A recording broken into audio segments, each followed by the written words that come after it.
Welcome.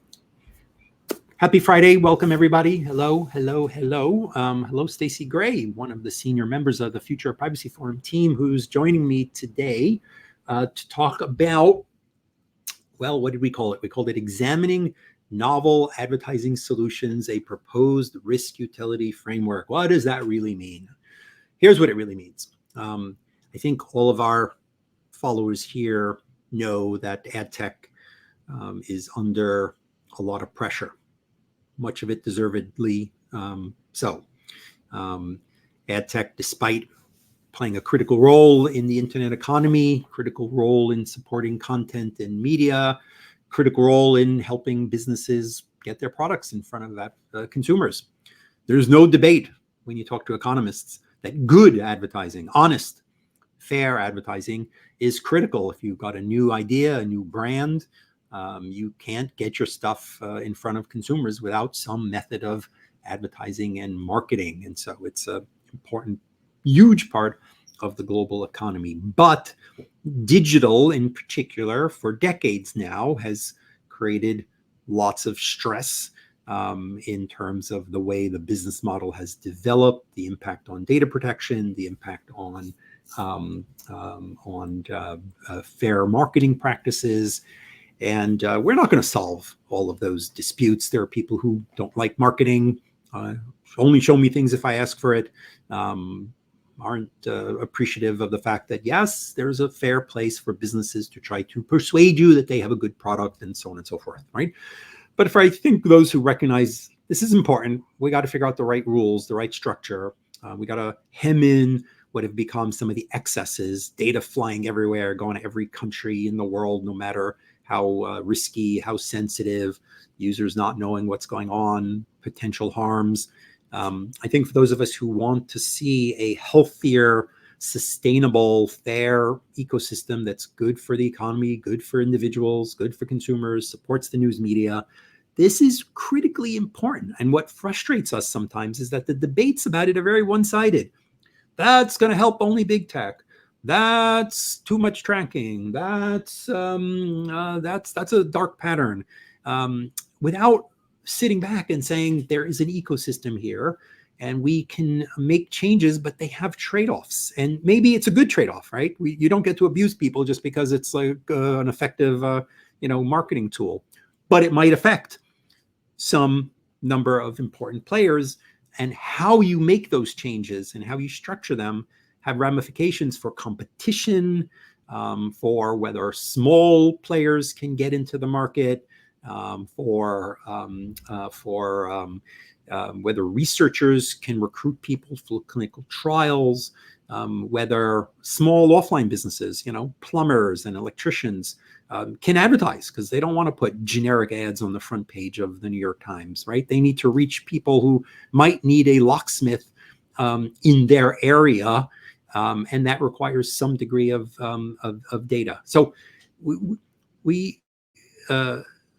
going to hand over to Stacey here. What we tried to do with this framework is identify, given that so many things are happening, there are new laws, pay or not for your data. We're seeing guidance coming out of the EDPB and the courts in Europe helping shape when and where someone can be asked to pay. We have state laws in the US that require global opt-outs that declare certain data sensitive. We have platforms making major changes, Apple with its consent flow, Google with its plans to deprecate cookies. We have a lot of changes. And some people say these are good for privacy, right? Apple says our new model of asking you for agreement before we will allow those third-party, before the identifier that the device creates can be accessed by an app, that's good for privacy, right? Google says we're deprecating cookies like the other browsers because that's good for privacy. And then there are companies or advocates who say, well, no, you're actually not improving privacy. And you are affecting utility, you're affecting competition. So we wanted to establish a way that we can have the debate on an honest playing field by saying very clearly, here are ways to think about whether these changes impact privacy, good, bad. Here are possible effects. You can agree or disagree with them, or say they don't matter. But then it's a little more clear about what we're debating. So, Stacey, let me hand to you. What from where you sit, what was your goal here? And credit to the team, Rob Van Eyck, our European managing director, who's really deep on technology and ad tech in general, Aaron Massey, who leads our ad tech work, and others who've provided input. But as the person spearheading this, give a bit more of a framing than I did. So thanks, Jules. I think that was actually a really fantastic summary. We've put the link to this proposed framework into the chat, and we've opened it up for public comment for at least the next month, or actually exactly the next month, May 26th. And worth noting, FPF doesn't typically put things out for public comment, so I'm hoping that that conveys how much we genuinely do want public feedback from members, non-members, anyone who's interested. Practitioners, regulators, anyone who's interested in this, we would really love to know what you think. And I think you set out the goal really well. One of the, I think, most entertaining, I think for me, pieces of feedback that I got really early on in this process was, well, a couple of things. One, looks like a risk assessment. How is this not just a risk assessment? And the second really entertaining piece of feedback was, seems like a lot of words for just asking, does a solution work? And does the solution invade privacy? So a couple of things. One, this is much broader than that. We talk about utility and privacy and a number of other factors, competition, social factors, social impact. But even just on the utility and privacy front, it's actually really, really complicated if you're a practitioner at a company or you're a regulator, you're thinking about this really closely on both of those fronts, because most of the novel solutions that we're looking at when we think about data clean rooms or new forms of contextual advertising or shifts to more client-side on-device processing, like you see with some of the major browsers, particularly Google. When you look at these, it turns out that everybody's kind of aware that there's going to be some hit on utility for advertisers. They don't necessarily know what it's going to look like. They kind of figure it's going to be slightly not as good as the current status quo with third-party cookies that we already have, due to the largely unregulated legal structure that we have in the United States. But depending on your actual business goals, what the hit on utility looks like might actually really matter. It might be that you still get really good attribution, but you don't have hyper-local targeting anymore. Or you have hyper-local targeting, but you don't have the ability to measure and do the reporting in quite the same ways as you were doing before, or you have to rely on another company to do that. So depending on what the utility metrics are and what actually matters to your business goals, it might not be as simple as just it's not as good or it's better or it's worse, right? So we want to help practitioners in particular ask the right questions to sort that out when they're looking at a new novel solution, and when they're, hopefully trying to switch gears to solutions that are more privacy protective. That's I think one of our maybe less clearly stated, but one of our goals is to help companies do this, make this shift. And then on the privacy side, I'm seeing exactly the same complexity, Jules. So there are solutions out there like the Privacy Sandbox suite of tools, or other players that are switching to more on-device processing or client-side processing. This is a pretty clear solution to a lot of the unrestricted third-party transfers that have been such a problem in the ad tech space for so many years, and that are frankly the focus of a lot of regulation. So to that extent, if your main concern is exfiltration of data, data leakage, unrestricted third-party transfers, the lack of accountability in that third-party ecosystem, data brokerage, and so on, if that's the main concern, you could get real privacy gains out of a solution like that. What we're seeing in some of the academic literature responding to that, though, is, well, this doesn't solve other privacy concerns. A solution like this doesn't resolve data minimization. It doesn't resolve first-party collection of data. It doesn't resolve the incentives to collect more data than is needed for a particular product or service in order to conduct advertising. So if that's your privacy concern, you have a different set of problems. So what we see, we talk a lot about people defining privacy differently and how there are so many different aspects to privacy and data protection.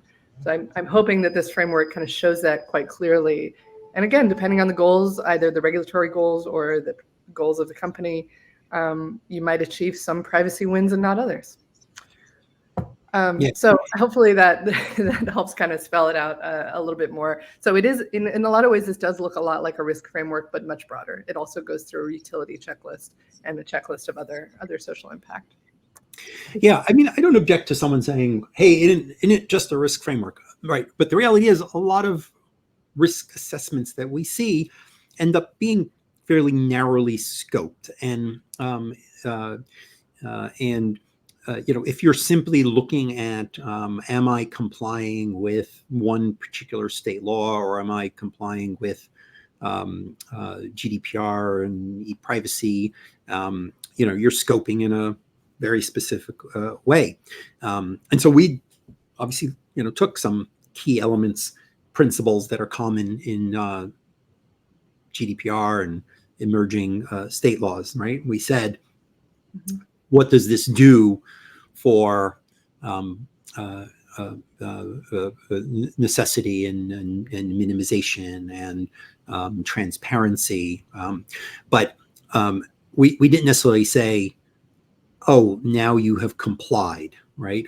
We've said, does this improve in those areas? If you're arguing that you are helping with privacy, are you helping me comply with federal and state and international laws? Okay, well, that counts. You may or may not like those laws or think those laws are always helpful when it comes to privacy. Sometimes they need more data.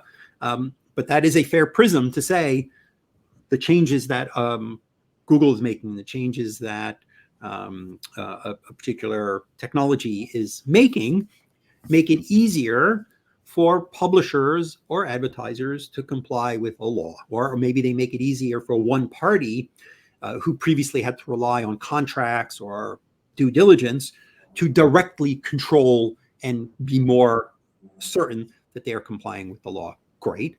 But we also took some of the more broad principles and that I think consumers would consider relevant, and we provide them so that people who say they're improving data protection can explain exactly what they say they are improving, and others who say that doesn't help, well, but that's because I care more about this element than you. So we can actually see what is being debated.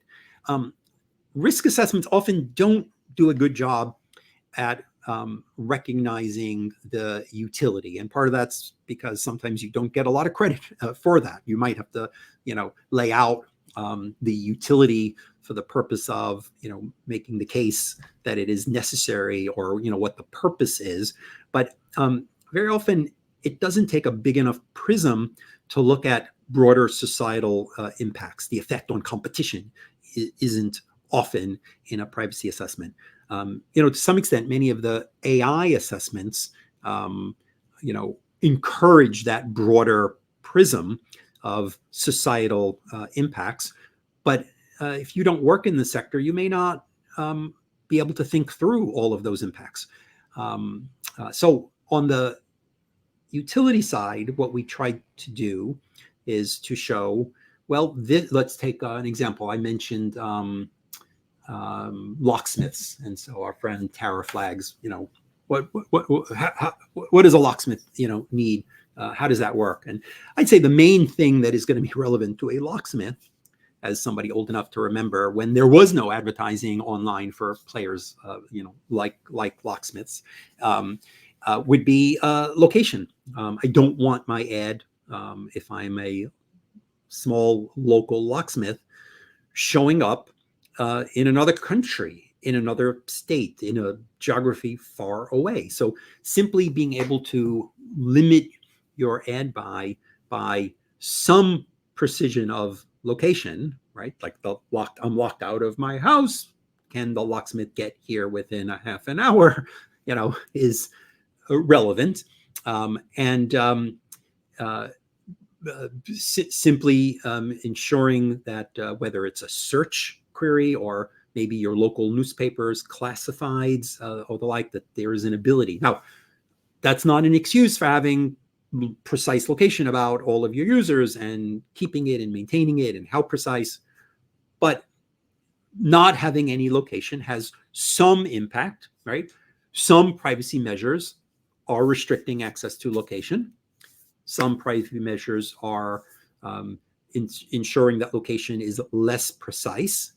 In the US, some of that is being driven by concerns over law enforcement having access to women seeking reproductive care, and that's become an issue that's under assault. And so we're seeing validly a pullback on location.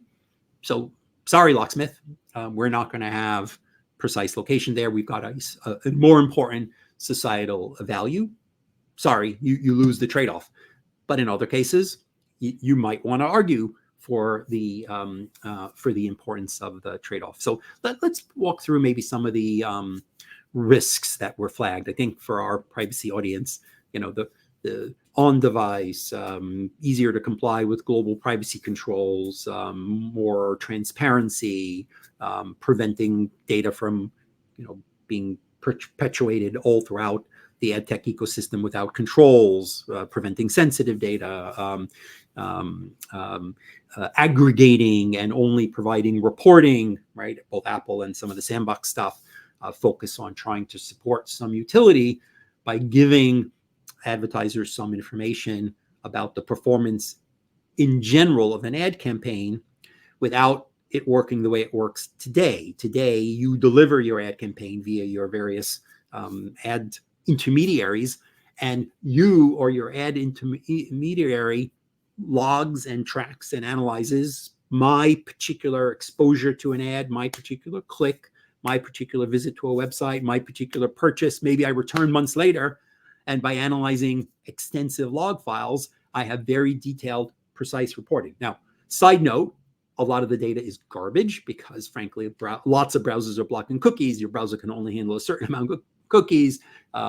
There's all sorts of reasons why this data, if you rely on it as if it's a 100% accurate statistic, you're really wasting a lot of time and money. However, directionally, it can be valuable, and it's treated as if it needs very precise data. And some of the platforms have said, no, we're blocking that, but we will enable certain degree of reporting on some time delay with some aggregation, different, but enough that you can learn that your ads work or that you don't work, right?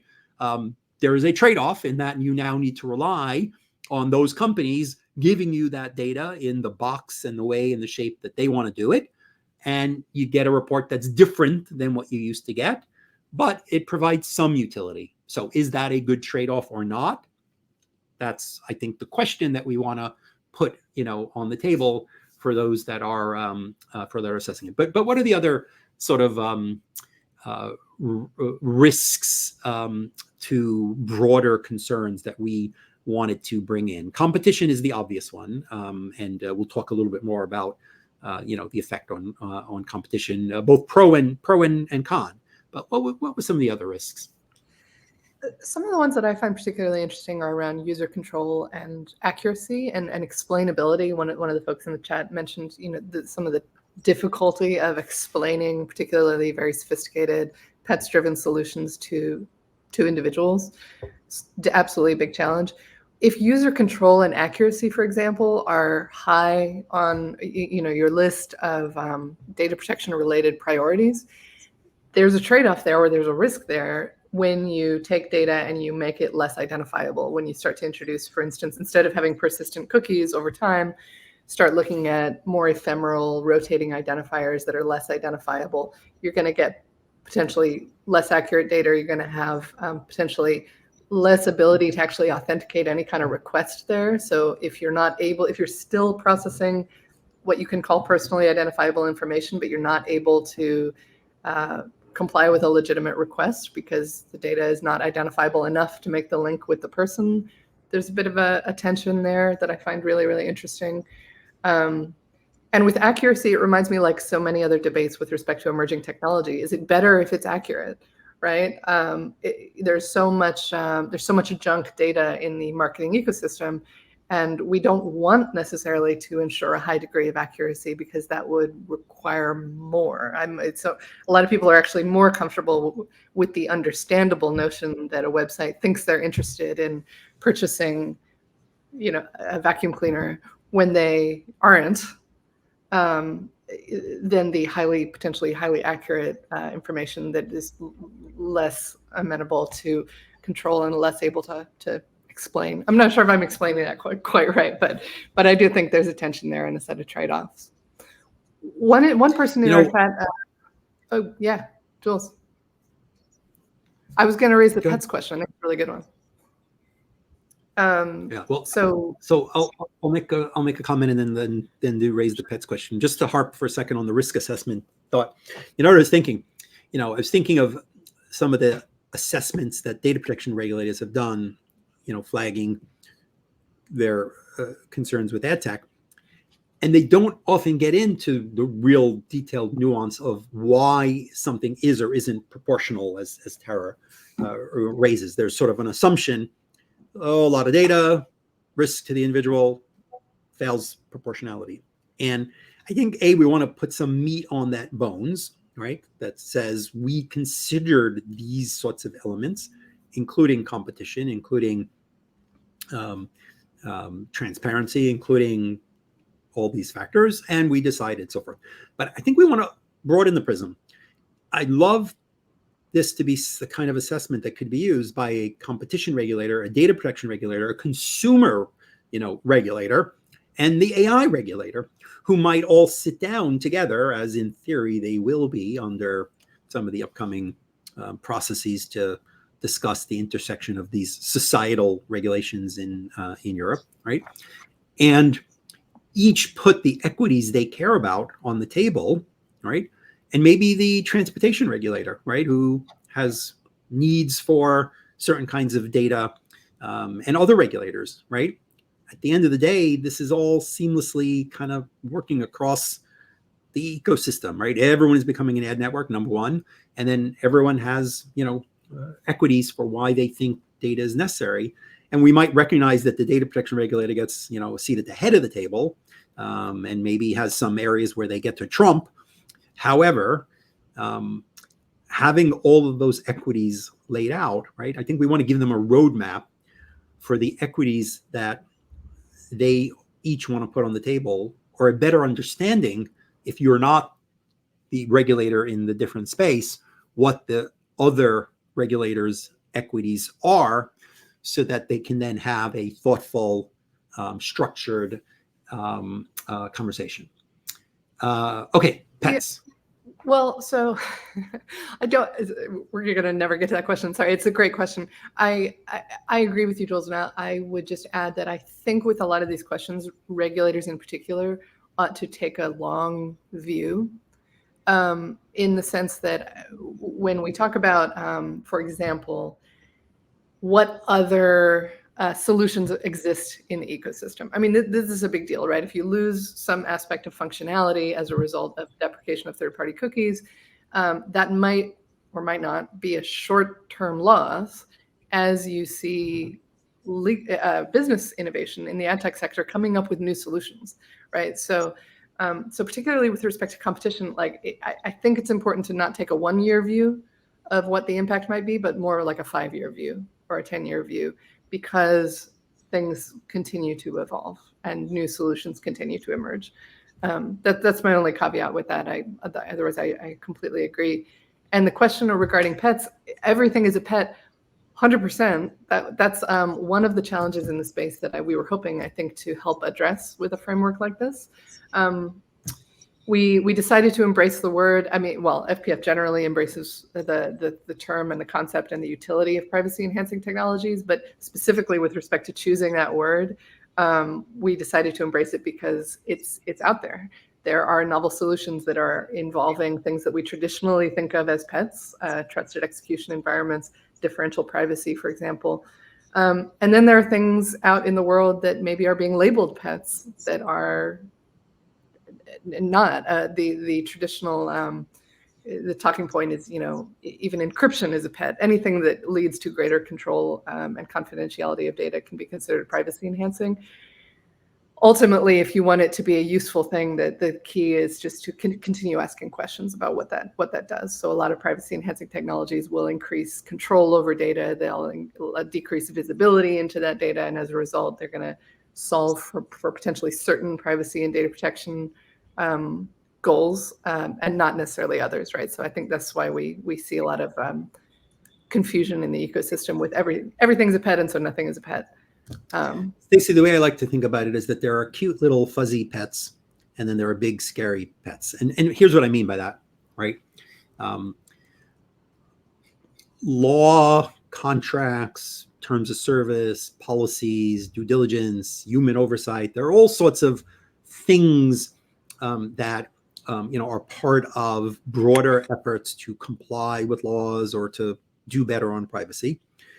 And there are technical techniques, right, that are not dependent on humans, that are, structural things that are intended to affect data flows in a way that is good for privacy. But those are all small pets, because, that small pet doesn't necessarily mean that big picture you have more privacy, right? You can do something and it can have a negative effect elsewhere, or you could do something that now enables you to have more data than you had before, even though you did something to minimize, in one case, right? So there's, let's say, technical things that are being done, which are, called pets, but they're small pets. They do something technical that limits the data flow, that minimizes, that does a thing that has some, quote unquote, marginal privacy value. That doesn't mean that if we step back, we then would say users in the end, individuals in the end, society in the end, had more privacy, right? We're saying, let's look at the bigger picture as well. And so whether you declare it a magical pet, a big scary pet, when this is used, it is generally positive, and the negative use cases are very limited. This should be blessed for most cases all the time. The reality is very few things achieve that.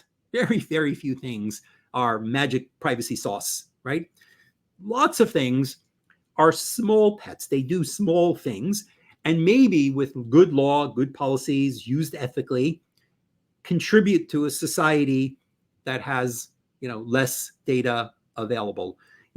We could guarantee that people with rare diseases have maximum privacy and are dissuaded from ever sharing their information for, the research needed to solve those diseases, right? That is not a good for society thing.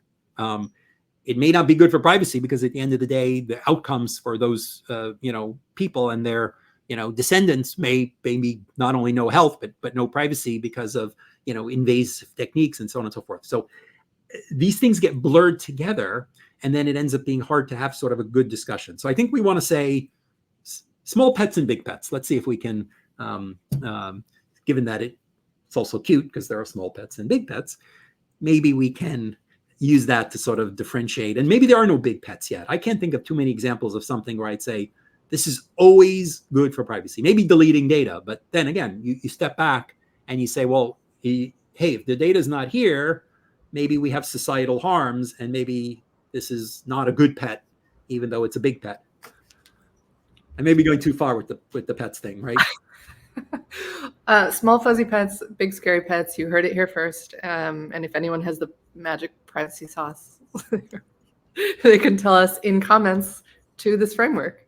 Clean rooms. Let's talk clean rooms, because that's one example that the industry uses so widely as like a magic sauce pet. So yeah.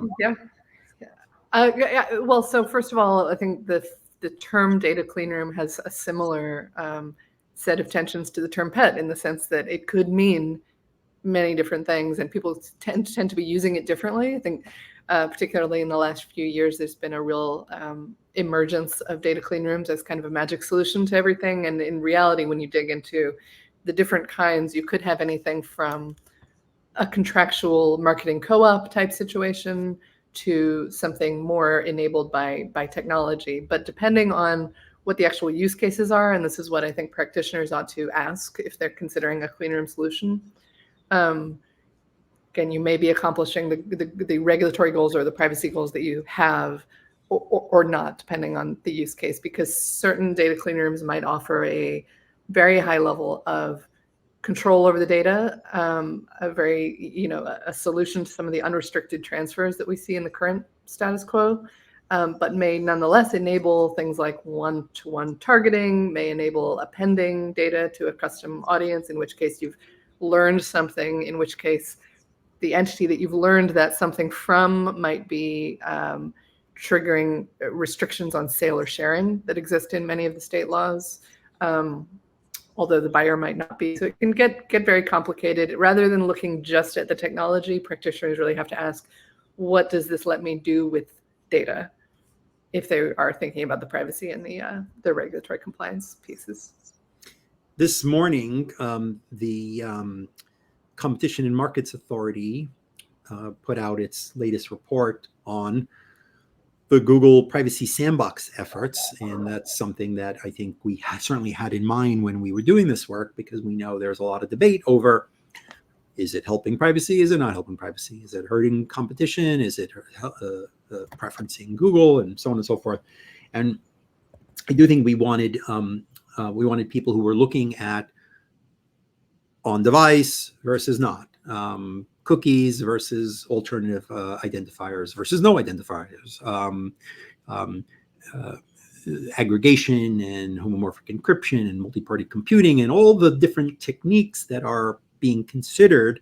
And I think one of the goals of the framework is to help sort of isolate some of those questions. So Google announced a couple of days ago, presumably in anticipation of this report, that the cookie deprecation would be further delayed because of a need for further work.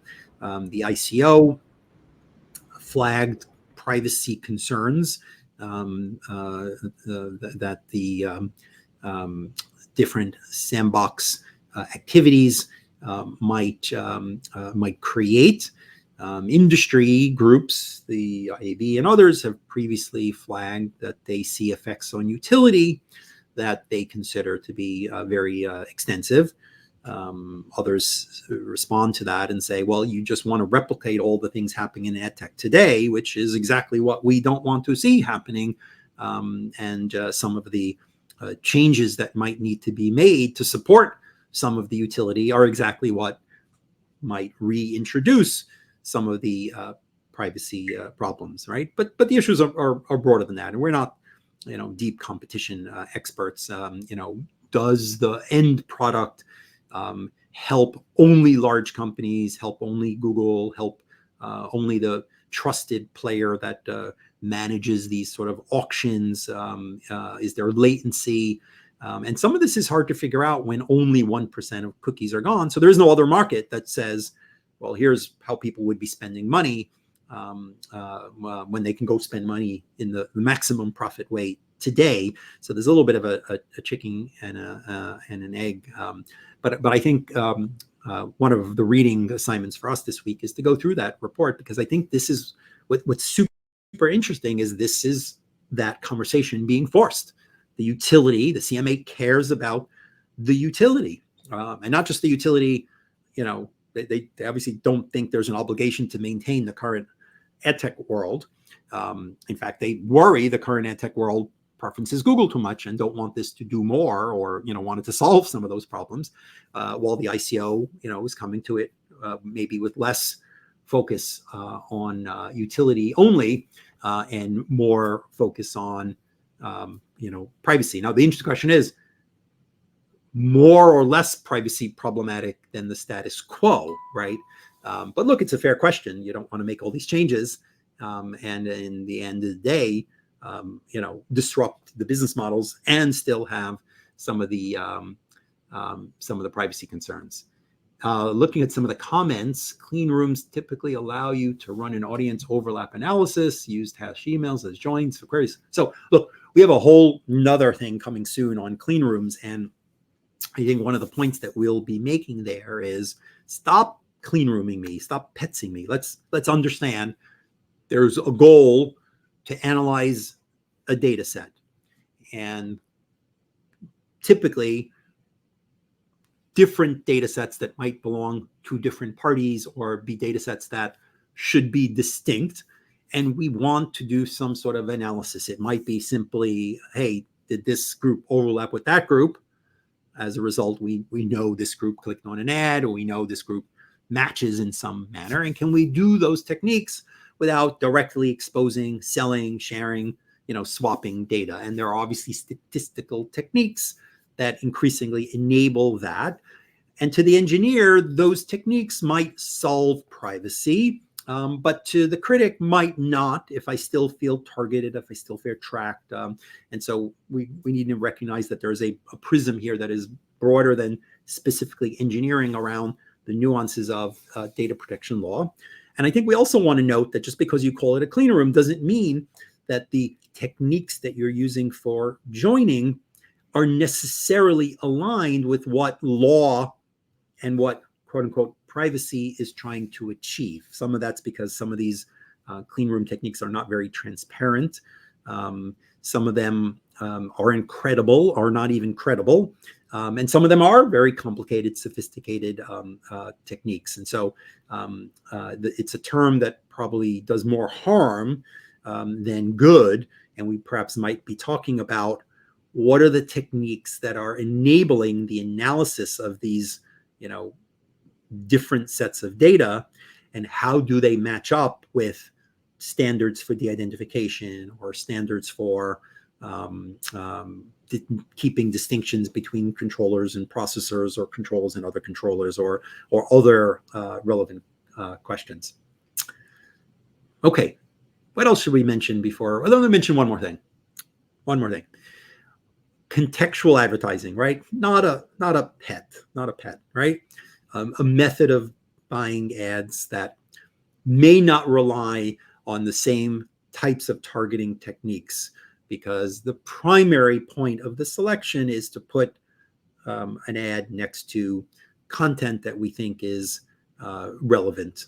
And it's important to understand that the reason ads end up on pages, yes, sometimes it's click web surfing, and sometimes it's data that the company has about you, that you're young, you're old, you're male, you're female, whatever it is.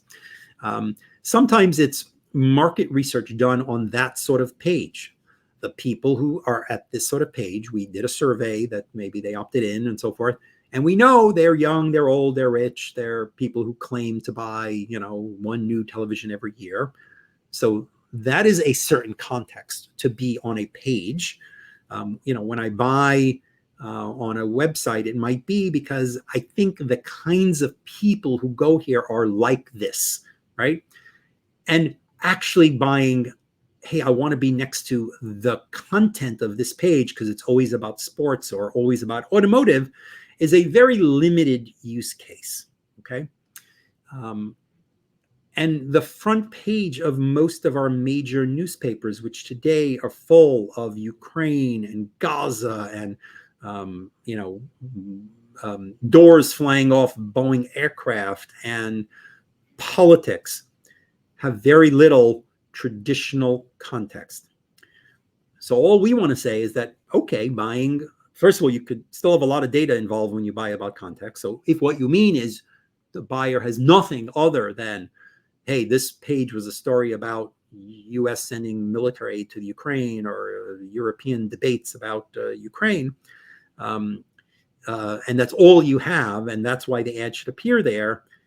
Nobody wants to have their ads there, and you've just taken the most valuable inventory, the front page of the major media, and said it's now pretty much worthless. Now, again, that's not an excuse for targeting in a maniacal way, right? But it is an argument that you're taking out most of the value, and there are going to be consequences. Now, maybe the consequences are that the government should support the media. Well, not happening in a lot of countries and very dangerous in others, right?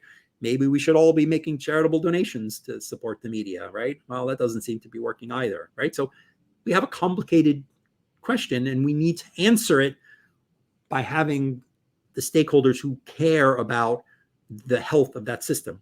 That doesn't mean crappy websites that are created for advertising have a right to exist. And it doesn't mean half the websites that just rewrite the major news stories and our blogs and all that like have a right to exist because targeted ads can keep them afloat, right? Maybe those are the folks who got to fall on the floor. But we do need to recognize that there is a broader ecosystem.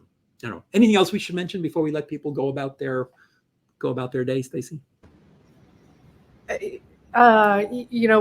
Jules, you've been in ad tech for a very long time. I think one day we should have a storytelling session about examples you've seen of maniacal targeting. No, I couldn't have said it better. My personal opinion is that contextual advertising and first party advertising, which someone in the chat raised, can be a challenging definition, and I agree. I think those are the future in the next 5 years of the ad tech space, given the regulatory and platform pressures. But I think the definition and the nuances around them are going to evolve, and it's going to be a continuing battle, I think, on the privacy front with respect to both. I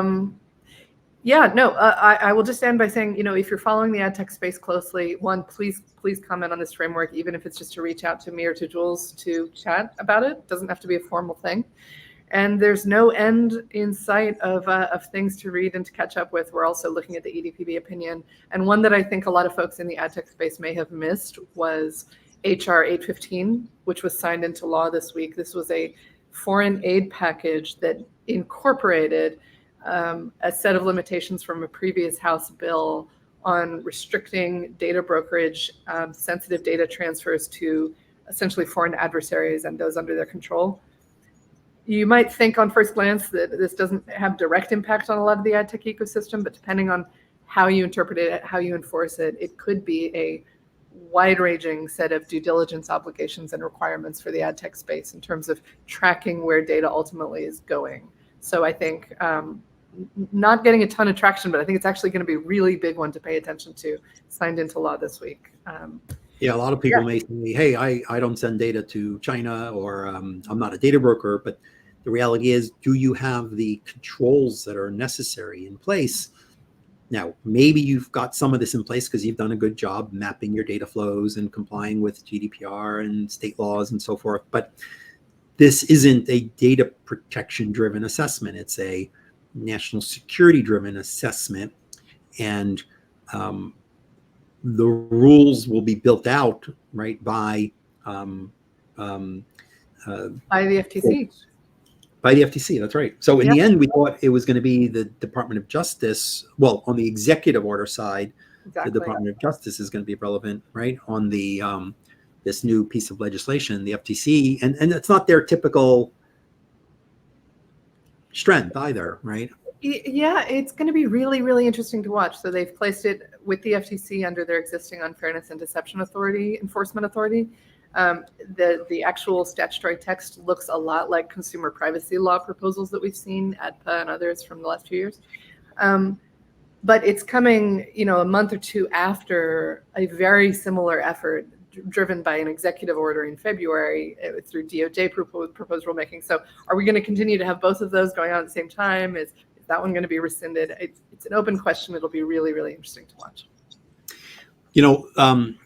On June 5th, FPF will be hosting our first annual DC Privacy Forum, AI focused, and one of the speakers will be Sam Levine, the head of the Consumer Protection Bureau at the FTC. And although he will primarily be talking about the FTC's AI regulation efforts, I'll see whether he is comfortable, maybe early for them, but might be timely, and we'll see if he's interested in addressing kind of how the FTC is going to take this on. Thank you, Steph. Thank you, Tara Taubman. Thank you to a number of the others who shared thoughts. Weekend reading, not only the CMA report, this document that Stacey and team put together here. Please give us some comments. We really want to improve it and have your input.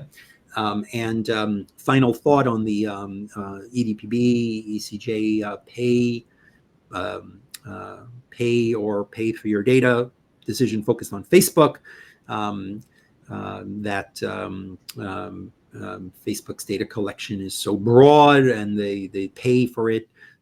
Structure is hard to see how one can consent to it. I know I want to read that closely to understand well, what would you do? What could you do? How could you get a better consent?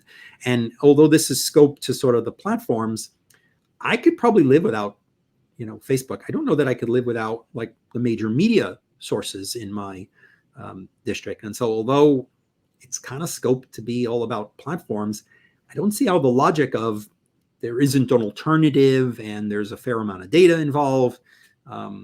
Certainly the major media in a number of European cities, are deeply using this sort of model. And although the decision did not directly affect them, I don't understand why the logic doesn't. So I'm going to be reading the ADPB guidance very, very closely and trying to understand it a little better. Anyway, Stacey and team, thank you so much for putting this together. Megan, Nancy in the background for helping our podcast here, our LinkedIn Live get executed. And those who chatted and joined us in the comments, thank you. And for those who can make it in or travel in, it's free. We try not to charge for our events, pay for your, and we don't need your data other than for registration.